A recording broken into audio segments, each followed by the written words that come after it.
झाला आणि त्या घनघोर युद्धामध्ये यादवांचा परत पराभव झाला। कारण या ठिकाणी आपल्या पाठीमध्ये वार करण्यात आला।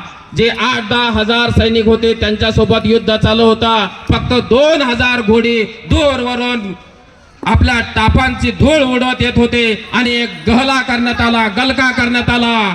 ये तो कुछ भी नहीं है, वो 50,000 की फौज पीछे से आ रही है आणि 50,000 की फौज पीछे से आ रही है। ही ऐकताच आपले मावळे आपल्या सैनिकांनी हातातल्या तलवारी टाकून गेल्या आणि पळून गेले।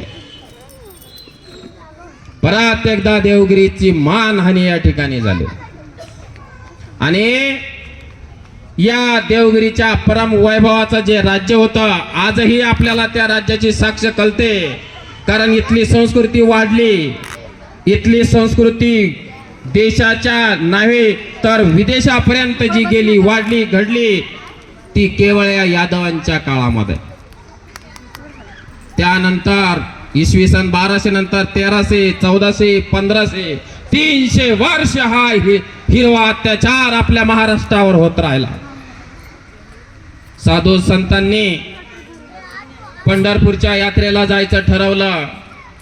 पंढरपूरच्या यात्रा होत होत्या आणि पंढरपूरच्या यात्रा उत्तर भारतात सुद्धा ते साधू संत जात होते। उत्तर भारतामध्ये काय परिस्थिती आहे ते इथल्या राज्यकर्त्यांना सांगत होते।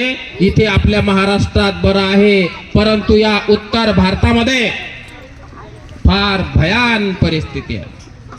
तिथे देव शिल्लक नाही, तिथे देऊळ शिल्लक नाही, तिथे देवळाचा मुकुट शिल्लक नाही आहे। आणि हे सांगितल्यानंतर जोपर्यंत आपल्याला झळ बसत नाही तोपर्यंत इथले राज्यकर्ते शांत बसतात।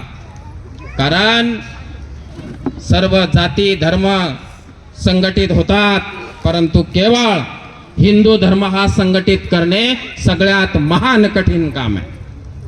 कारण एक व्यक्ती आला की एक व्यक्ती जातो, एक व्यक्ती आला की एक व्यक्ती जातो। तुम्ही कोणत्याही पक्षात, कोणत्याही संघटनेत, कोणत्याही